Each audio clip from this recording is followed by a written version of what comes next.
Hi day, for today's video mga inday ay maglinis-linis muna ang inday ninyo kasi sobra talagang dumi dito sa aking sala mga inday. Paano kasi sunod-sunod ng ulan dito, malakas pa yung hangin. Ang ginawa ko mga inday ay sobrang na dito maputik at maraming ipot ay pinaghugasan ko ng mga inday no. Nilagyan ko ng sabon para hindi mangamoy mga inday. Hindi talaga ako nakapag-upload kahapon mga inday kasi ang hirap talaga mag-voice over lalo na ang babaw ng namin yero ay ang hirap kasi ang lakas ng ulan tapos hindi na maintindihan ang aking voice over. At lalo na ngayon mga inday ko ay kailangan ko na talaga mag-upload. Ginawa ko mga inday ay linakasan ko na yung boses ko pero kita nyo naman yung ng bubong namin no, yung bagsak ng ulan dito. Ang ginawa ko na lang talaga kahapon mga inday ay nag-video-video na lang ako ng ulan-ulan para namang hindi ako absent kay Lulumita no. Ang ginawa ko dito mga inday, tapos na ako magwalis, doon na naman ako sa labas mga inday pero hindi mo na ako magwawalis dito sa labas mga inday kasi ang lakas pa ng hangin, ang lakas pa ng ulan. Nagtulong-tulungan na kami mag-asawa dito mga inday kasi magkukusot din ako sa labahan ko mga inday no. Hindi na talaga ako magwawashing kasi kunti lang naman yung aking labahan. Tsaka hindi na talaga ako kasi mga ilang araw mga inday, mga 3 days lang yung patlang, naglalaban na talaga ako, nagkukusot na ako mga inday. Tinulungan ko na yung asawa ko dito mga inday para naman matapos ang aming gawain dito sa labas kasi umuulan pa talaga. Pagkatapos ko maglinis mga inday, dito na ako nagkusot-kusot no, malinis talaga yung mga inday, nabasa lang talaga ng ulan yan kasi nag-ayos talaga kami na daanan ng baha dito sa amin no, para hindi naman kami maguho ang aming lupa dito Simbako. Nagbutan ako diyan mga inday kasi sobra talagang dito maputik no. Ayoko talaga na maano sa paa ko kasi malamigin talaga ang inday ninyo. Ang asawa ko naman diyan mga inday, nag-aayos din siya ng dun sa aming lababo kasi sobrang lalim na talaga. Kailangan na talaga lagyan niya no kasi baka mamaya ay yung lupa. At buti na talaga mga inday ay ginawa ko to ngayon mga inday, nag-video-video talaga ako kasi kung yun ang una kong ay paulit-ulit na ng aking video. Nahinayang nga ako dun sa isa kong video mga inday na nagtatanim ako habang nababasa ng ulan ay wala, na-delete ko mga inday, nahinayang talaga. Sobra talagang lamig dito mga inday no. Hinubad ko talaga ang aking pantulog kanina kasi mababasa talaga ako mga inday. So sinano ko lang talaga yung lamig no para isahan na lang ang aking labahan kasi unti lang talaga yung pantulog ko. Pagkatapos ko magkusot mga inday, dito na ako magbabanlaw sa CR kasi malakas talagang ulan sa labas.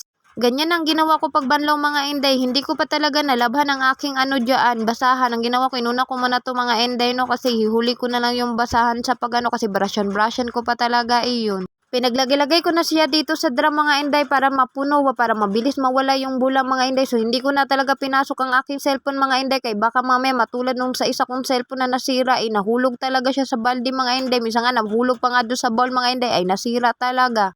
Ito talagang ginagamit kong vlog mga inday kay sa asawa ko talaga ito hiniram. Buti na lang mga inday, pinahiram niya ako. Yung ginagamit niya ngayon sa mama niya talaga yung cellphone na ayun no. Pagkatapos ko magbanlaw muna na isang beses mga inday, ko, nakalimutan ko, may basahan pala ako mga inday at buti na lang hindi ko natapon yung aking pinagkusutan kanina kaya inanuhan ko muna tong aking basahan no.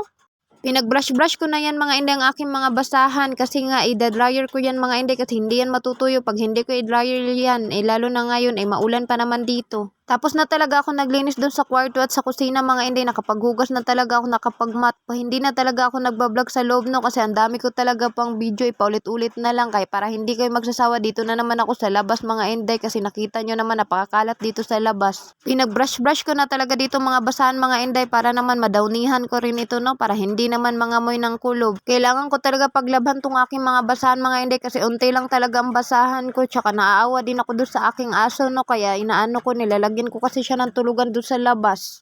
Tinulungan na ako ng asawa ko dyan mga inday, siya na yung nagda-dryer mga inday, ako na rin nagsasampay mga inday no kasi wala talaga pasok ang asawa ko ilang araw na mga inday ko kasi sobrang ulan tapos wala pa kasi silang materyales kaya pag wala na naman gagawin dito sa bahay mga inday, umaakit naman yung asawa ko doon kasi tumutulong sa mama niya doon sa tindahan niya mga inday. So nakita nyo naman mga inday no na habang nagbo-voice over talaga ako, napakaingay talaga ng patak-patak ng ulan sa amin mga inday, pabugso-bugso talagang ulan dito sa amin mga inday pero no isang araw mga inday okay lang naman sana ulan wala naman kasi hangin ngayon mga inday, sabay talaga ang hangin sa ulan mga inday. Basta kayo mga inday, mag-ingat-ingat na kayo ngayon kasi alam nyo naman, tigbagyo na talaga mga ganitong buwan. Natapos na ang aking asawa sa pag-dryer sa una mga inday, so sinampay-sampay ko na siya dito mga inday. So nakita nyo naman yung sahig mga inday, napakabasa talaga, napakatigmi talaga mga inday ko. Yung tinanim kong nakaraan mga inday, nung kahapon pala, nagtanim diba ako ng pichay, ay wala din mga inday yung iba, hindi rin nakasurvive kasi napakapakan ng mga manok to, pumupunta doon sa bubong ng manukan ay. So ako na lang nagpadayon dito na mag-dryer mga inday kasi nainis ang asawa ko dito sa dryer kasi tumatakbo nga. So hanggang dito na lang ang aking video mga inday. Naway paki-share at paki-like mga inday. No, thank you very much. Bye-bye.